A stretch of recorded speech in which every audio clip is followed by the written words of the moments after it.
Hi అండి. నమస్తే. Welcome to అమ్మాయి లోకం. అందరూ ఎలా ఉన్నారు? నేనైతే చాలా బాగున్నాను. మీరందరూ కూడా బాగుండాలని మనస్ఫూర్తిగా కోరుకుంటున్నాను. ఇవాళ మన రెసిపీ వచ్చేసి బ్రెడ్‌తో చాలా సింపుల్‌గా, టేస్టీగా, క్విక్‌గా అయిపోయే ఒక స్నాక్ రెసిపీ అనమాట.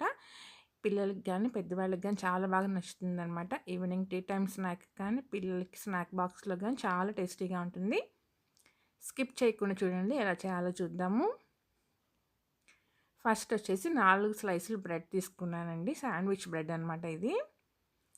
దాన్ని మిక్సీ జార్‌లోకి చిన్న చిన్న పీసులుగా చేసుకొని వేసుకుందాము. దీన్ని గనక మనం పల్సెస్‌తో గ్రైండ్ చేసుకున్నామంటే మనకి బ్రెడ్ క్రమ్స్ లాగా రెడీ అవుతుంది. మరీ ఫైన్‌గా కాకుండా చూడండి ఇలా క్రమ్స్ లాగానే రెడీ చేసుకోవాలనమాట. దీన్ని ఒక మిక్సింగ్ బౌల్‌లోకి వేసేసుకుందాం ఇప్పుడు. మీకు ఎన్ని కావాలో దానికి తగినట్టుగా క్వాంటిటీస్ అన్నీ అడ్జస్ట్ చేసుకోండి. ఒక టేబుల్ స్పూన్ రవ్వ వేసుకుందామండి. తర్వాత ఒక టేబుల్ స్పూన్ శనగపిండి, ఒక టేబుల్ స్పూన్ బియ్యపు పిండి వేసుకుందామండి. తర్వాత అర టేబుల్ స్పూన్ చిల్లీ ఫ్లేక్స్, ఒక పచ్చిమిర్చి, ఆ తర్వాత ఒక టేబుల్ స్పూన్ తురిమిన అల్లం, ఒక పెద్ద ఉల్లిపాయ సన్నగా తరిగి వేసేసుకుందామండి.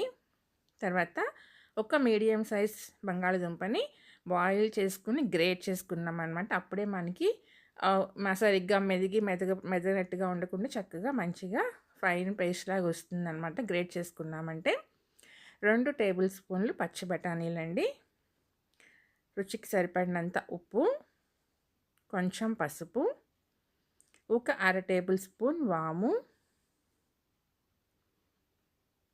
కొంచెం కొత్తిమీర, ఒక టేబుల్ స్పూన్ ఉండేటట్టుగా నిమ్మరసం.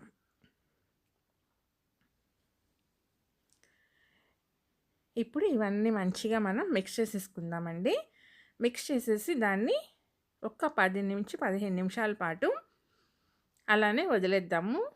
అప్పుడే మనకి బంగాళదుంపలో అన్నిట్లో వచ్చేసి మనకి ఉల్లిపాయలు మాయిశ్చర్ అనేది ఉంటుంది కదా, అదంతా మనకి సరిపోతుంది. నీళ్ళేం యాడ్ చేయాల్సిన అవసరం ఉండదనమాట దీన్ని కలిపేదానికి. అప్పుడు మనకి కొంచెం నీరు వదులుతుంది. ఒక 10 నిమిషాల తర్వాత చూద్దామండి.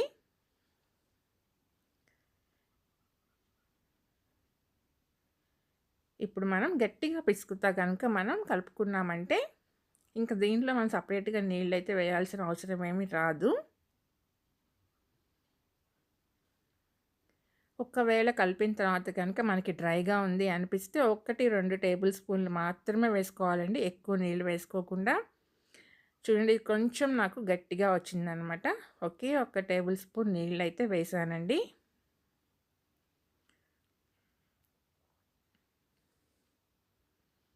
మంచిగా కలిపేసుకున్నాక పైన ఒక టేబుల్ స్పూన్ ఆయిల్ వేసుకుందాము. మనకి ఉడికేటప్పుడు బాగా కరకరలాడుతా వస్తాయి అన్నమాట ఆయిల్ వేసుకోవటం వల్ల.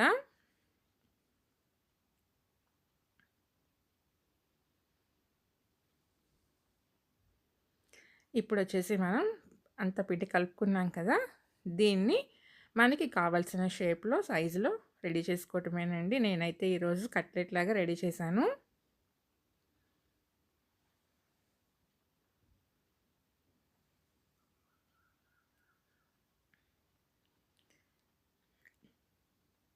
చాలా ఫాస్ట్‌గా అయిపోతుందండి. 5 మినిట్స్‌లోనే రెడీ చేసేసుకోవచ్చు. పిల్లలకైతే చాలా బాగా నచ్చుతుందనమాట.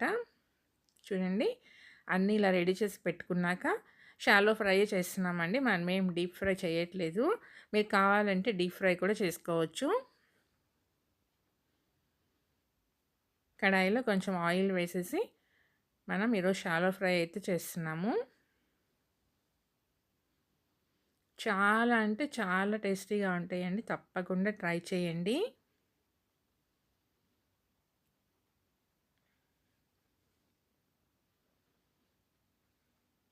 ఒక్కొక్కసారి పచ్చి బఠానీలు మనకి ఆయిల్‌లో విడిపోయేదానికి అవకాశం ఉంటది. అయినా గానీ వేసుకోండి. చాలా టేస్టీగా ఉంటుందనమాట.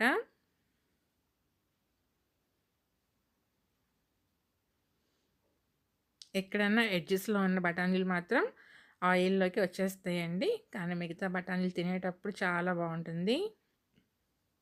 చూడండి ఇట్లా 2 పక్కల మనకి మంచిగా ఫ్రై అయిపోయిన తర్వాత తీసేసుకుంటామే అంతేనండి. టొమాటో కెచప్‌తో సర్వ్ చేయండి. చాలా టేస్టీగా ఉంటుంది. లేదంటే పుదీనా చట్నీతో అయినా తినొచ్చు. చాలా బాగుంటుందండి.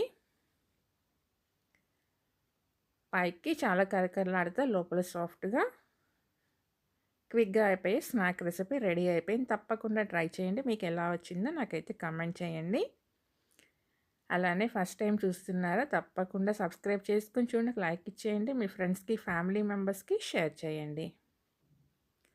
ఈరోజు రెసిపీ అయితే ఇంతేనండి. రేపు ఇంకో కొత్త రెసిపీతో మీ ముందుకు వచ్చేస్తాను. Thank you for watching.